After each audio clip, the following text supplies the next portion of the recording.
Bentrovati al meteo. Nuova perturbazione in transito sul nostro territorio, insomma inizia una fase spiccatamente instabile per il Triveneto. Vediamo il dettaglio di martedì 5 novembre. Sul Veneto condizioni di maltempo con piogge e temporali diffusi dappertutto, come vediamo. Attenzione perché le precipitazioni localmente potranno essere anche intense. Temperature minime tra 7 e 13 gradi, valori massimi compresi invece tra 11 e 16 gradi circa. E sarà instabile anche sul Friuli Venezia Giulia, con precipitazioni un po' su tutte le province della nostra regione, anche forti, specie sulle zone montuose.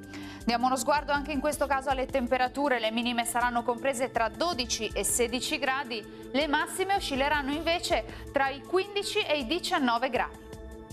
Poche novità sul Trentino Alto Adige, infatti sarà anche qui una giornata caratterizzata dalla pioggia, avremo anche locali nevicate oltre i 1500 metri di quota. Temperature minime tra 9 e 10 gradi, massime sui 13 gradi circa. Bene, dal meteo di Antenna 3 per ora è tutto, grazie per l'attenzione e arrivederci.